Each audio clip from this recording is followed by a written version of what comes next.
Uber is all about like massive growth, and the company moves along really quickly. While like traditional training looks like time management and project management, which kind of helps with stress levels. I also wanted to think about what we can do for our people and for our managers to make sure that we're able to cope with the strains of the job. So I wanted to look at something a bit different, kind of learn some skills that you'll be able to use like every day, and that's kind of why we looked at it in the first place. I think that's what attracted us to it. You didn't even realise there was other people in the room, and it was all about what you got out of it. So you got out what you put in, which I thought was brilliant, and it flew, to be honest. I think it was one of the, even though I went down for a few hours, it felt really quick, and I actually felt very relaxed. You could even feel your stress levels kind of dropping while you were in there, so it was a huge benefit.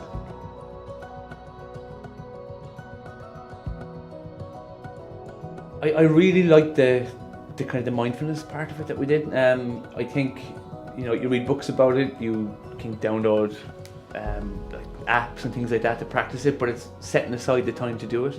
But when someone is there and they're saying, okay, we're going to do this now, and this is what it's going to be like, and there's no need to feel conscious about it. And after a while, as I said, like first minute or two, it was kind of a bit different, but 2 minutes in, you didn't even realise that there was anyone else in the room. I think that's what I liked about it, and that's what I've used most even since. I found that really beneficial when you're having a pretty bad day, to be able to use that even when you go home, or 5 minutes in a quiet room. It's been very good.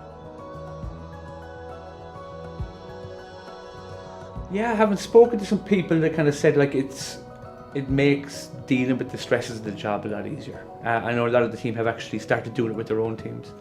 And we have some teams here who actually do it in groups, and we actually have kind of a dark place you can go and kind of sit down and just relax on breaks and stuff like that. So I know people are using it for that, which is great. But definitely one or two of my own team that I've spoken to one-on-one have said to me, it's made a big difference that when they've had a bad, stressful day, you can just go off, sit in a room for it only takes 3 to 5 minutes. You don't have to be in there for an hour, but it allows you to put things into perspective and getting back into the present.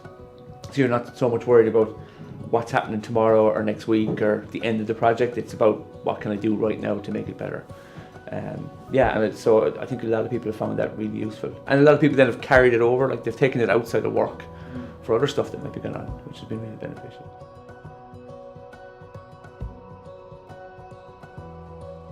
Definitely do it, because I know some people might think, yeah, it's new and it's different, but like I have a big interest in sport, and I read quite a lot about top performing teams and how they do stuff like this. The Limerick hurling team, in terms of what they have done recently, they've put a huge amount of work and effort into their mental training as well as their physical training, and you could see that even throughout the summer in terms of their performances. They just went up and up a level every time, and the players just seem to be more and more relaxed. And I think the old mantra was like you had to get fired up for a game, and people listening to loud music and wound up, and you left all your energy in the dressing room. And I think it's the same at work. If you come in a relaxed state, your day is a lot easier, because you're not leaving the energy at home or in the car. You're actually bringing your energy in with you. So it's been really good for that.